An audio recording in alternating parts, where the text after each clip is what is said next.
je me souviens de notre dernière discussion. Alors, c'est quoi le sens de la vie ? Je lui dis ça, comme s'il allait me répondre quoi que ce soit d'utile. Et je me rappellerai toujours de sa réponse, parce que c'était la dernière fois que je le voyais, et qu'encore aujourd'hui, je me répète ces phrases. Il a lentement relevé la tête, m'a regardé droit dans les yeux, avec ses sourcils en bataille, et m'a dit « Tu dois changer ta vie. Ne te moque pas des saisons. Ta vie est morte, et toi tu restes. Alors, tu me poses des questions idiotes. Prends le premier vent et disparais. Tu dois changer ta vie. Ton été putride ne trompe que toi. Ta chrysalide est fendue et suinte. Tu n'as plus rien à y faire. Et je suis désolé, mais je n'ai pas de conseil à donner à celui qui se plaint au matin d'une agonie dans laquelle il se prélasse au soir. Ton feu hurle, mon ami, et ne compte plus sur moi pour t'en distraire.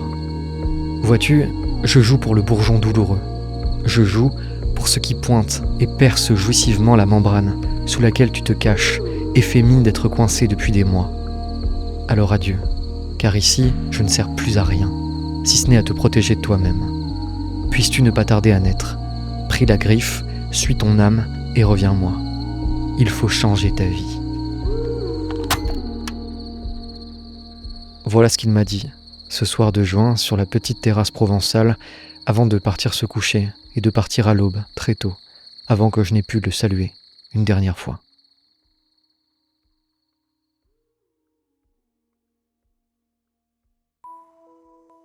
Alors comme ça, on est perdu. Bien. Parce que c'est la première étape pour se trouver. Trouver le sens de sa vie, c'est tout un programme, du moins en apparence. Et pourtant, c'est certainement plus simple, mais aussi plus audacieux que ce que vous pensez. En fait, comme souvent, tout commence par une histoire, parce que c'est toujours ce qu'il nous faut. Nous, les Homo sapiens sapiens, sommes aussi, on pourrait dire, des Homo narrativus, ou hommes à histoire. Tu vois, un être humain, la pierre fondamentale de sa stabilité existentielle, c'est son histoire. Une histoire qu'il se raconte sur lui, sur le monde et sur autrui, qu'il passe sa vie à préciser, à alimenter, et pour les plus audacieux parfois, à reconfigurer. On est d'abord de petits bipèdes nus, avec un cerveau beaucoup trop puissant pour vraiment nous comprendre nous-mêmes entièrement. Des bipèdes jetés dans un monde évidemment trop riche pour être appréhendé dans sa totalité. Et donc un monde qu'il nous faut filtrer. Filtrer le monde, ça revient à choisir. Choisir ce qui, pour nous, entre guillemets, fait sens. Concrètement, ça revient à dire « Oh le monde, tu te calmes. Moi j'ai juste besoin d'une histoire, d'une manière de me représenter efficacement toute cette soupe pulsatile et rapide, d'une histoire dans laquelle je suis plus ou moins le personnage principal, une histoire qui donne une signification temporaire à tout ce bazar qu'on appelle la vie. Il me faut juste quelques constantes. J'ai pas besoin de tout comprendre sur ce qui m'arrive. Je veux juste quelques trucs par-ci par-là, quelques coups de ciseaux et un peu de colle, des opinions et des plaisirs, de quoi me fabriquer ce qu'on appelle un narratif personnel. Voilà la première brique sur laquelle il nous faut nous arrêter un instant. Vous, là, qui m'écoutez, comme moi, nous fonctionnons tous par narratif intériorisé, ou par ce que la psychologie jungienne appelle un sens de soi, ou perception personnelle, autant de manières de dire la même chose en réalité. Il nous faut une vision du monde stabilisée qui nous sert chaque jour à vivre nos petites vies. Et ce narratif, nous passons toutes nos existences à l'alimenter. C'est une opération évidemment inconsciente qu'on réalise tous, qu'on le veuille ou non. C'est ce qui nous permet d'appréhender la réalité, de la figer dans une forme de cohérence prédictible bien utile la plupart du temps. Qui je suis, qu'est-ce que je pense, qu'est-ce qu'est le monde, voilà au fond les 3 piliers de nos narratifs. Et ce petit système de formation d'histoire personnelle, il tourne à plein régime depuis nos premières années, dès la formation de ce qu'on appelle nos égos. C'est-à-dire très simplement, à partir du moment où, à peine âgés de quelques années, on a fini par saisir que nous étions de petites entités autonomes, séparées du reste du monde. À partir de cette grande réalisation, je suis je ou ema ego en grec, eh bien, s'ensuit toute une série de questionnements sur le monde qui nous entoure. Puisque je suis différent du monde, qu'est-ce que c'est le monde ?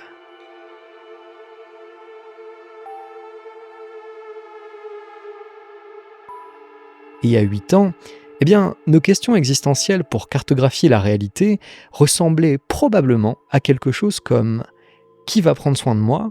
Comment je fais pour avoir le plus d'attention possible de maman ou de papa ? Qu'est-ce qui fait du bien ? Qu'est-ce qui fait du mal ? Qu'est-ce que j'aime ? Et qu'est-ce que j'aime pas ?» Des réponses progressives à ces immenses questions à l'époque, on a fini par arriver sur un premier narratif d'existence personnelle, dont on va d'ailleurs plus ou moins trimballer certains motifs inconscients toute notre vie, mais ça, on va y revenir.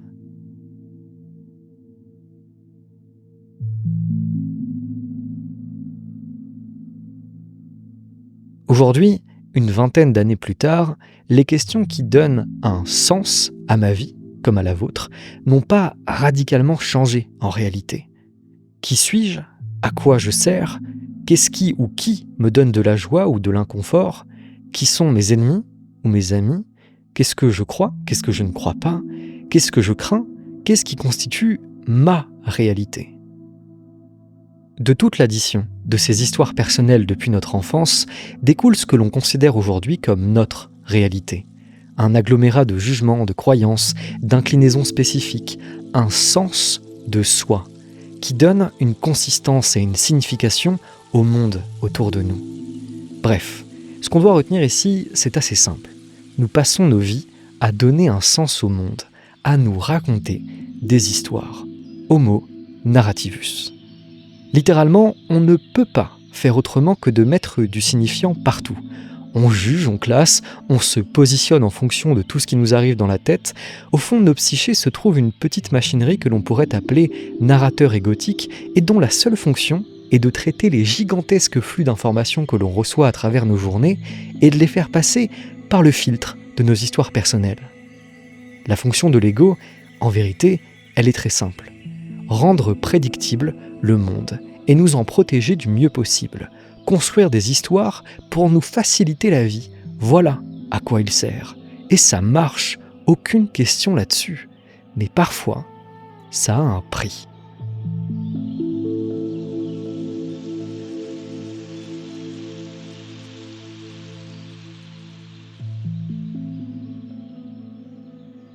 Alors, quand on dit « je ne trouve pas le sens de ma vie », qu'est-ce qu'on veut dire en réalité ? Eh bien, ce qui nous tracasse, ce n'est pas tant que notre vie n'ait pas de sens, mais bien plus que notre narratif actuel, notre histoire personnelle, ne soit plus satisfaisante, sans pour autant que nous sachions bien vers quoi nous diriger ensuite. La sensation de lassitude, de crise existentielle, d'errance ou simplement de ne plus trop savoir par où aller dans sa vie ne vient pas d'une absence de sens, mais d'un mauvais sens. Le « je ne trouve pas le sens de ma vie », en réalité, il dit surtout « je n'aime plus le sens que ma vie prend et qui jusqu'ici m'avait pourtant plutôt convenu. Je me sens un peu périmé et compressé dans ma propre histoire. Je suis à l'étroit. » Et alors, eh bien, j'ai une bonne nouvelle pour vous aujourd'hui. Cette sensation, non seulement elle est normale, mais plus encore, elle est bienvenue. L'erreur d'ego que nous faisons tous à un moment de nos vies, c'est de croire que nous allons pouvoir passer nos existences avec le même narratif existentiel, sans nous ennuyer de nous-mêmes et de la vie en général. Quelque chose en nous veut s'accrocher à l'équilibre précaire, au bouclier que nous avons construit et que nous avons mis du temps à réussir à trouver, même si celui-ci, aujourd'hui, ne nous satisfait plus entièrement. Mais voyez-vous, la vie est bien faite. Et la vie, elle ne joue pas pour votre petite stabilité égotique. Elle joue pour d'autres forces, bien plus ambitieuses. Alors, un dimanche, en fin d'après-midi, elle s'assoit avec vous sur le canapé du salon et balance un insolent « Et on se fait pas un peu là quand même ?» Alors toi, tu te retournes, faussement interloqué et demi-prude, tu regardes la vie et tu réponds « Quoi ? Comment ça ? Non, moi j'aime bien ma vie, parle pour toi. T'es jamais content de toute façon et qu'est-ce que tu veux de plus ?» Alors on referme la porte à cette pensée parasite et on passe à autre chose. Mais la vie, elle va revenir, parce qu'elle revient toujours. Elle va toquer, toquer et toquer encore. Et si tu barricades la porte, elle reviendra par des chemins dérobés, par ton corps, par le rêve, par le développement d'une apathie lancinante ou d'une anédonie progressive. La vie, elle ne va pas te lâcher. Elle trouvera toujours un moyen de te dire que quelque chose attend, quelque chose dont il faut que tu t'empares.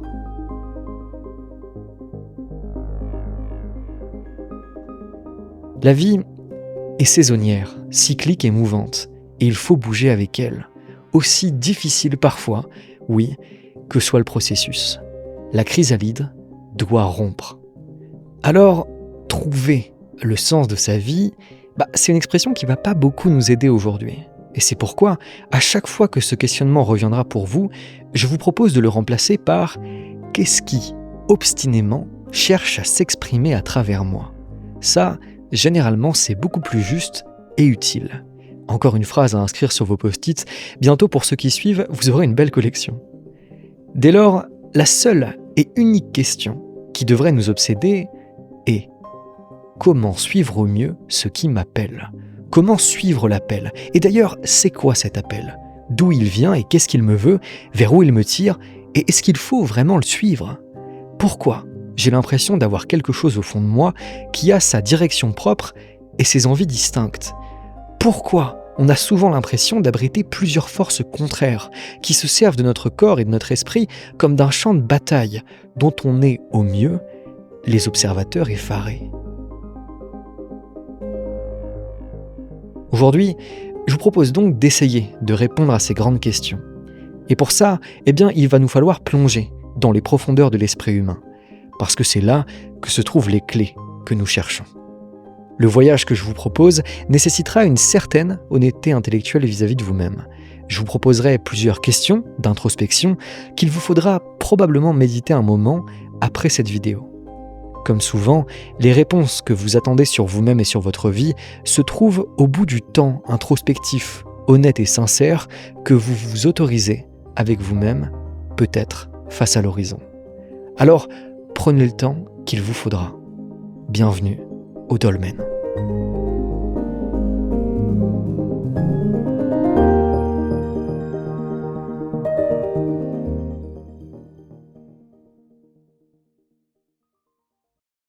Avant de commencer, je prends 30 petites secondes pour vous rappeler qu'en plus des épisodes, j'écris. Et que si vous aimez mes productions, si elles vous interrogent sur vos vies, si elles vous perturbent positivement, ou simplement si elles vous aident, je ne saurais suffisamment vous recommander mon dernier livre, S'anomaliser. C'est la suite logique de tout ce que je vous propose ici. Vous pouvez le commander en format physique ou en liseuse, directement depuis le lien en description. Je vous souhaite une bonne lecture, merci pour vos retours enthousiastes et votre fidélité au Dolmen, et je vous souhaite un bon épisode.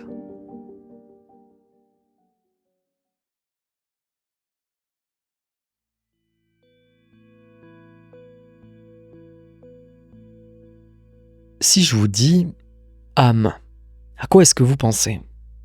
Il y a de grandes chances pour qu'une majorité d'entre vous se représente la chose comme un anneau blanc, hypothétiquement lié à nos existences, issu de la théologie chrétienne et de sa symbolique, un supplément religieux de l'existence humaine, directement lié au divin, et qui ferait de l'homme quelque part une espèce strictement à part et reliée à Dieu, quelque chose d'assez mental et éloigné de nos réalités quotidiennes. Et ça, c'est la vision chrétienne classique de l'âme. Et je ne serais pas étonné que beaucoup d'entre vous trouvent ça assez nébuleux et abstrait. Mais chez les Grecs antiques, et notamment chez Platon, l'âme se traduisait par le mot « psyché » et était avant tout envisagée comme un état particulier de l'esprit, une force qui tentait de s'exprimer à travers nous, avec une dimension spirituelle évidemment, mais incarnée, un principe terrestre et bien réel. L'âme était alors une potentialité, c'est le fameux numineux, ou principe agissant du divin, élever sa réalité, contempler, transcender, s'emplir d'un calme déterminé et d'une sensation d'alignement délicieuse dans l'acte. Chez les Grecs, l'âme s'expérimentait, se suivait et se vivait. Il s'agissait d'une mission, d'un appel auquel nous avons tous encore aujourd'hui à répondre, quelque chose de quasi quotidien, ou du moins d'immédiatement appréhensible.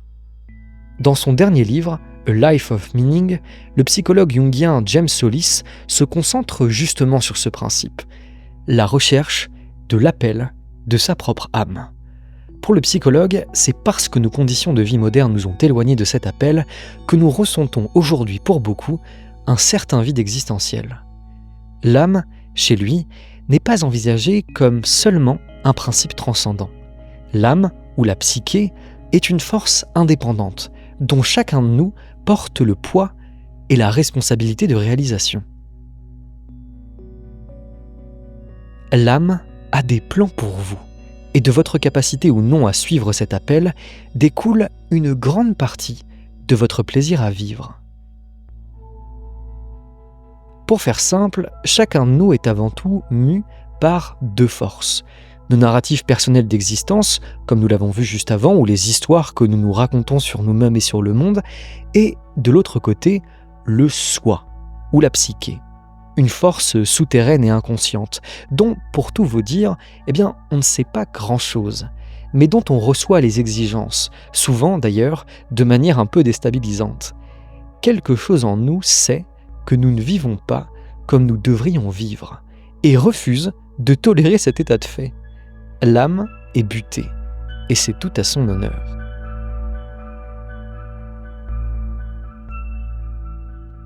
Alors, que fait l'âme ? Elle proteste. Et quand l'âme proteste, que se passe-t-il ? C'est assez simple. L'âme, psyché, souffrance, pathos, logos, le mot ou l'expression, psychopathologie, l'expression de la souffrance de l'âme. C'est aussi simple que ça. Jung a passé sa vie à explorer cette thématique selon laquelle la plupart de nos souffrances existentielles viendraient avant tout d'un éloignement, de l'appel de notre propre psyché ou âme, d'une perte de notre vie instinctive pour celle que le monde nous offre en compensation pour notre abandon de nous-mêmes. De ce refus de l'appel de la psyché ou de l'âme au profit d'une vie d'emprunt, qu'elle soit produite par nos conditionnements infantiles ou nos narratifs d'adultes butés, découle une lente atrophie de l'appétence à la vie, qui, pour le psychologue, va de la légère nostalgie et de la tristesse jusqu'à des formes beaucoup plus sévères de dépression. D'une certaine manière, les problèmes arrivent lorsque nous perdons notre propre sentiment d'unicité souverain, cette force primordiale qui fut toujours là, à l'intérieur de nous, prête à jaillir, et que nous nous mettons à nous identifier avec ce qui nous arrive au cours de nos vies. Nous passons alors d'un « je suis » ce qui essaie de s'exprimer à travers moi, à un simple et décevant « je suis ce qui m'est arrivé, m'arrive et m'arrivera ». Nos vies passent donc sur un mode passif, un état par défaut. On finit presque par inconsciemment se penser comme un réceptacle, ballotté par les vents de la vie.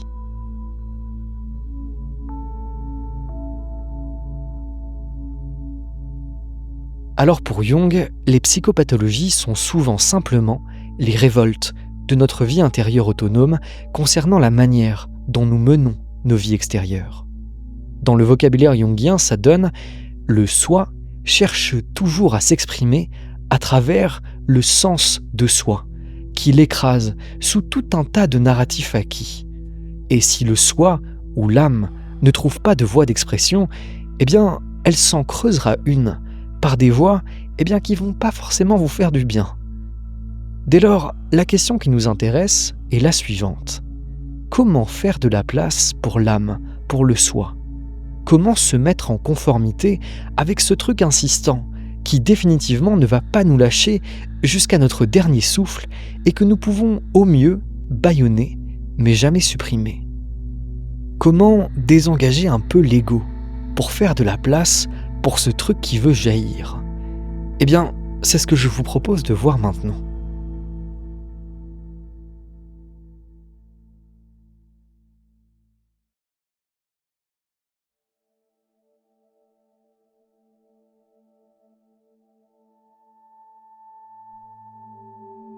Pourquoi est-ce si dur ? Il y a quelque chose de formidablement paradoxal dans l'esprit humain. Chacun de nous sait ce qu'il ou elle devrait faire pour être plus heureux ou heureuse. la direction qui nous appelle au fond de nous, eh bien, nous la connaissons. Je ne veux pas dire par là que nous savons où elle mène, mais nous savons quel chemin prendre, ou du moins vers où nous diriger, pour aller mieux. Aussi difficile à admettre que ce soit, nous savons au fond de nous quand nous nous trahissons ou quand nous nous honorons. Nous savons quand nous œuvrons sur la bonne direction ou quand nous nous en éloignons. Comme disait parfois Sartre, l'être humain possède une lucidité tranchante vis-à-vis de lui-même et de ses décisions de vie. Malgré tout, nous faisons contrepoids à cette lucidité, par un certain talent, il faut bien l'admettre, pour le mensonge à nous-mêmes et l'auto-omission. Combien de fois peinons-nous à prendre la bonne décision alors que, sur un plan conscient, quelque part, nous savons que c'est ce qu'il faut faire? Alors, qu'est-ce qui bloque? Eh bien, c'est assez simple. La métamorphose, la vraie, c'est dur. Être bloqué dans un narratif d'existence, même si ça peut paraître inconfortable, ça a aussi des avantages. La chrysalide est chaude, et je vais vous expliquer pourquoi.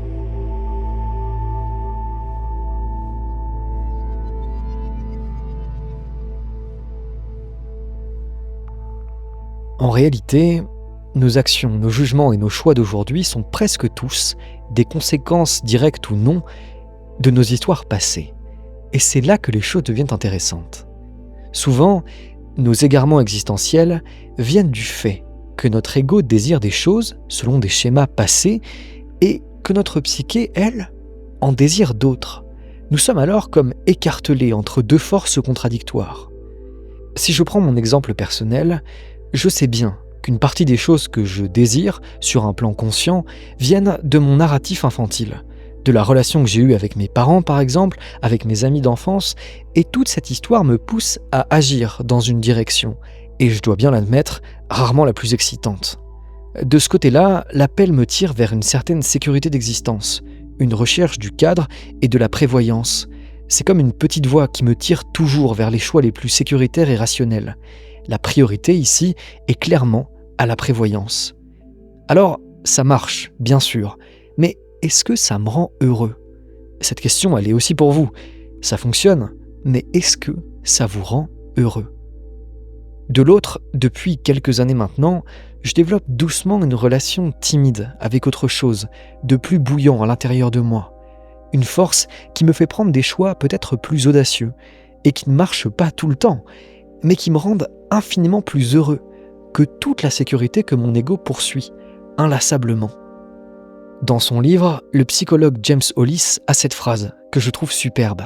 « Ce que je suis devenu est aujourd'hui mon plus grand obstacle. » En fait, il n'y a rien de plus difficile pour l'esprit humain que de décider souverainement de s'extraire d'une histoire personnelle qu'il a mis parfois des années à construire pour se diriger vers autre chose d'incertain. Sortir de soi, puisque c'est ce dont il est question, est peut-être la tâche la plus difficile, mais aussi la plus essentielle qui nous soit donnée de vivre. Imaginez, nous passons nos vies à construire des histoires pour mieux nous adapter au monde autour de nous, jusqu'à en être prisonniers. Et il faut maintenant que nous les abattions, que nous dynamitions la forteresse qui nous permet d'évoluer dans le monde et qui a plutôt bien fonctionné jusqu'ici. Mais c'est un non-sens total. Tout remettre à plat, ses peurs, ses jugements, ses croyances, tout écrouler. Et pourquoi au juste? Eh bien, simplement parce que la psyché en a décidé ainsi. Et si vous regardez cet épisode, et plus largement le dolmen, peut-être qu'à force, quelque chose commence à germer en vous. Une graine d'insatisfaction. Et ça tombe bien, parce que je compte bien la planter. Et, voyez-vous, il existe une loi universelle concernant ce type de germe. Il ne se développe que dans un sens. La décroissance est inconnue à l'appel de l'âme. Je répète, je crois que celle-là elle est importante. La décroissance est inconnue à l'appel de l'âme.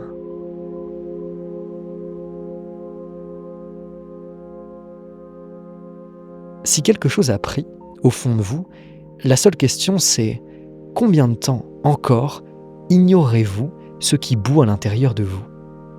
En fait, le problème, c'est que la vie, elle s'en fout pas mal de votre confort égotique. Ce qui l'intéresse, c'est pas que vous viviez votre petite vie, rangée, selon les plans de papa-maman ou selon vos peurs d'abandon ou votre besoin insatiable de valorisation sociale. Tout ça, c'est votre ego qui en a besoin. Mais la vie, elle, elle ne vise qu'à une seule chose, vous intensifier. Et cette intensification, elle fait peur. Sortir de la chrysalide, oui, je veux bien l'admettre, c'est absolument terrifiant. Et l'âme, elle est là pour une seule chose, vous faire sortir de la chrysalide. En quelques phrases, pour James Hollis, la métamorphose d'existence, c'est accepter de prendre de la place. C'est admettre que nous vivons dans un espace trop restreint pour nous et qu'il nous faut briser cet auto-encapsulage, dont à force, on ne se rendait peut-être même plus compte. Et ce processus n'a rien d'égoïste ou de narcissique, au contraire, puisqu'il n'émane pas de l'ego. Reproche-t-on au papillon l'envergure de ses ailes durement acquises? Au contraire, s'accrocher à d'anciens rôles d'existence, par ego, par refus de la saisonnalité de la vie, et se plaindre à qui veut l'entendre de son insatisfaction vitale, jusqu'à projeter ses désirs inavoués sur autrui, jusqu'à s'enfermer dans ses schémas répétitifs d'existence insatisfaisants, ça c'est une posture terriblement égotique, si vous voulez tout savoir. Ça, c'est croire que l'on sait mieux que la vie, ce qui est bon pour nous, c'est s'accrocher à son petit script et jouer les humains omniscients, prétentieux, jusqu'à en crever.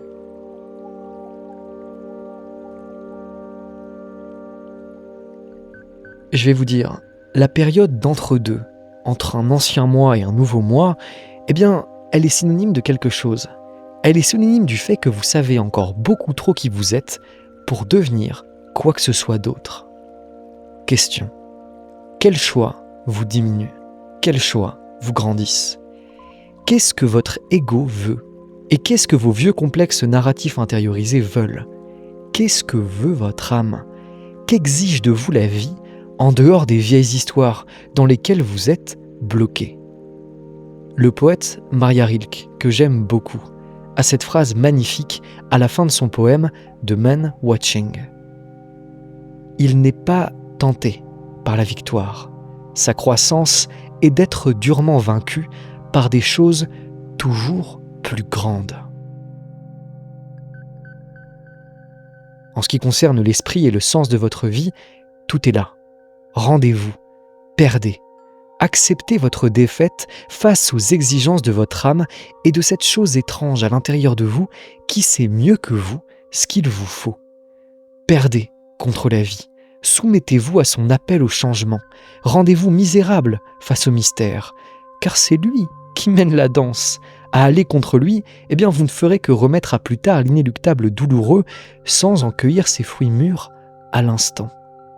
Fanez votre vie avant d'être forcé de le faire ou de pourrir avec vos feuilles d'automne. Question. Êtes-vous capable de muter? Qu'est-ce que votre âme essaie péniblement de vous faire comprendre? Vous jouez les aveugles, et on joue tous les aveugles à un certain degré. La question, c'est pour combien de temps et à quel prix à la sortie?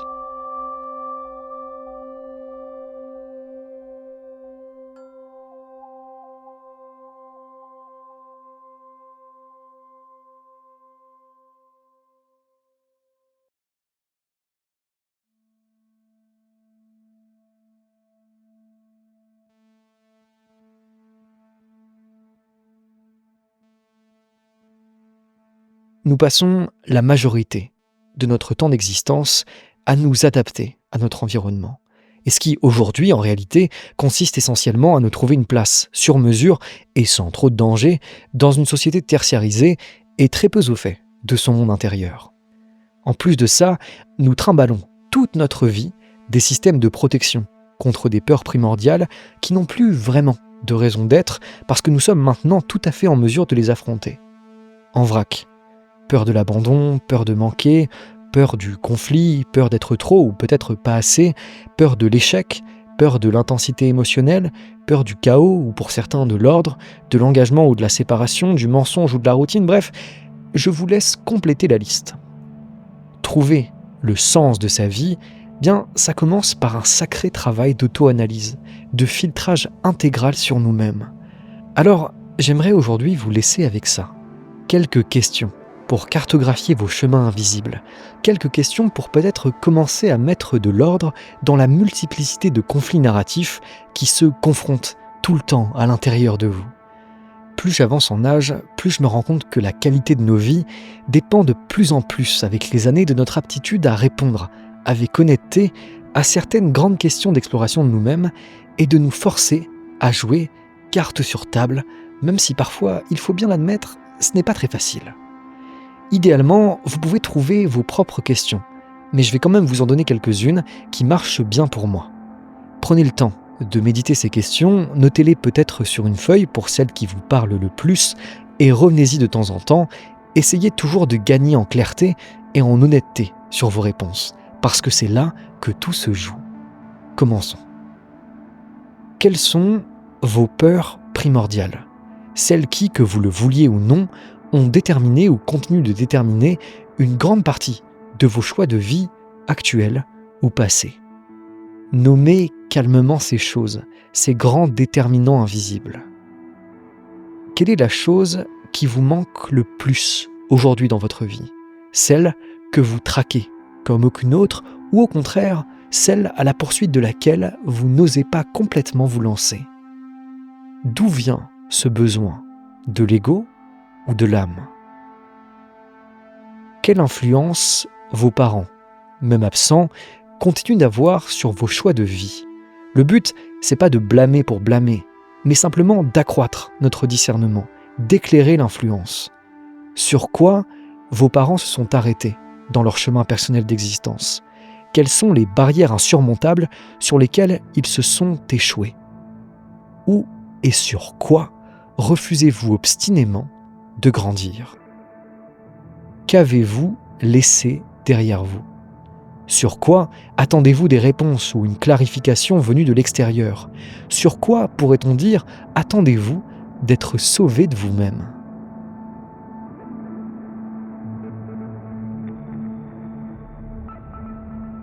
Sincèrement, quels sont vos schémas répétitifs d'existence ? Parce qu'on en a tous, et moi le premier. Ces cercles dans lesquels vous vous voyez tomber et retomber encore et encore, mais dont à force vous avez fini par gentiment vous accommoder. Si vous peinez à les identifier, ce que je peux vous conseiller, c'est de demander à une personne de confiance et qui vous connaît bien autour de vous, tout en acceptant d'encaisser la réponse. Il faut simplement lui demander « Dis-moi, quels sont les schémas répétitifs dans lesquels je tombe encore et encore, que tu vois très bien de l'extérieur, mais que moi j'ai l'air de pas voir de là où je suis ?» Et préparez-vous parce que les réponses peuvent être parfois un peu déstabilisantes.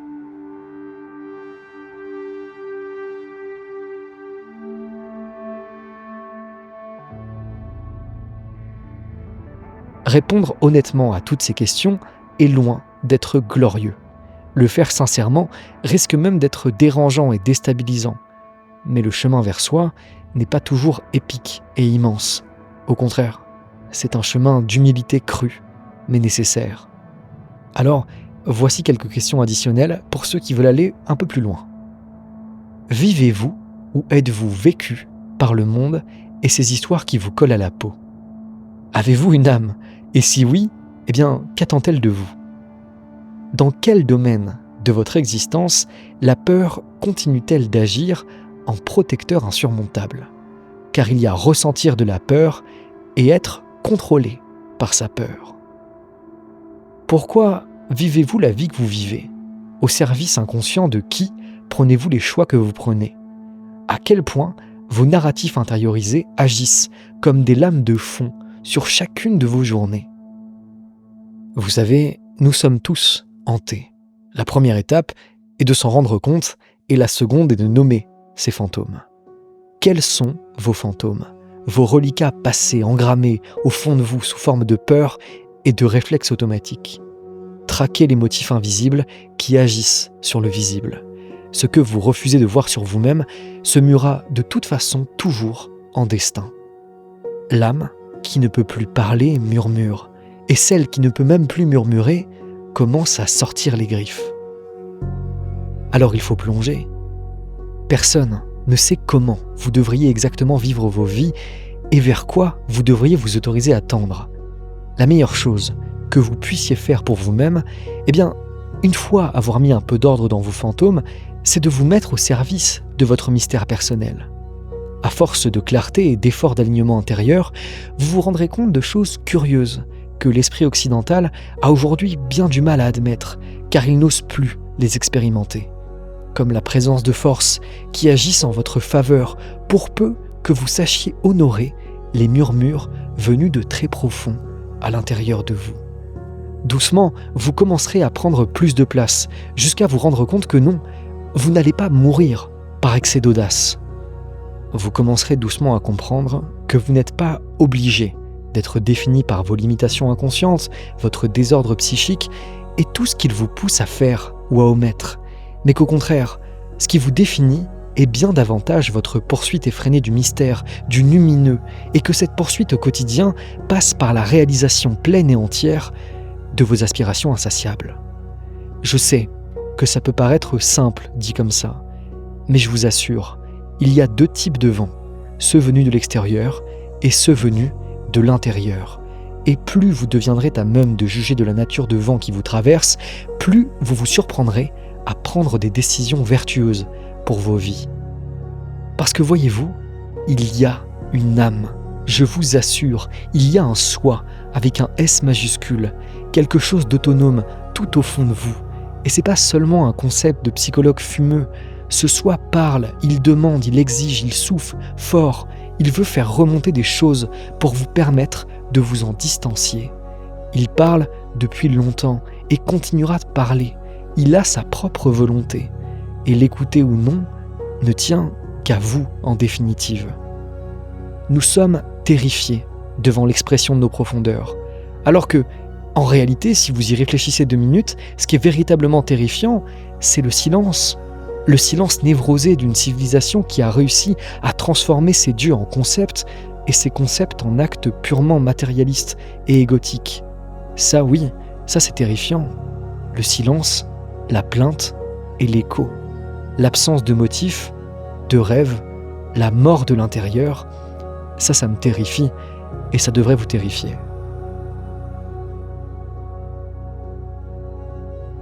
Jung disait que le principal péché d'un homme est de rester étranger à son propre monde intérieur. Et il ajoutait « Il y a bien des manières de mourir, mais mourir n'est que l'une d'entre elles. » Quelque chose en dessous de vous travaille pour vous. Laissez-la faire. Vivre ce qui veut prendre forme en vous ne sera bien sûr pas toujours facile. Il vous faudra du courage, un peu d'irrationalité et beaucoup d'intégrité. Mais c'est un chemin qui vaut le coup, je vous assure. Gardez ça à l'esprit. Vos prochains choix font-ils de vous quelque chose de plus large ou au contraire, vous rabougrissent-ils ?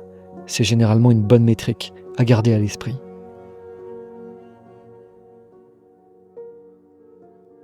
Je terminerai avec un passage de S'anomaliser, mon nouveau livre. Celui qui entretient une correspondance, même parcellaire avec son ambition, réchauffe son destin. L'ambition informe l'avenir de votre candeur optimiste.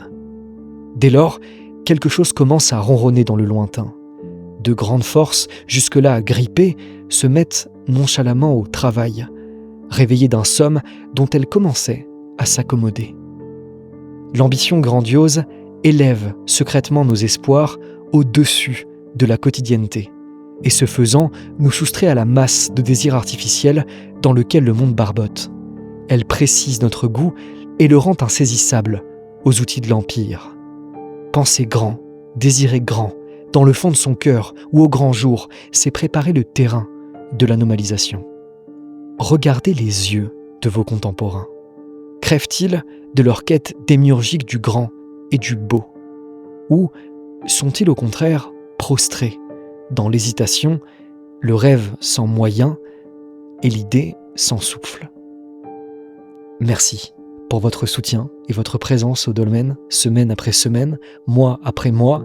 C'est un sacré voyage pour moi et je vous remercie d'être toujours au rendez-vous. Si vous voulez plus de mon contenu, plus d'épisodes et de conférences, je vous renvoie vers mon Patreon sur lequel je publie pas mal de choses. N'hésitez pas à aller y faire un tour. Quant à moi, je vous dis à la prochaine.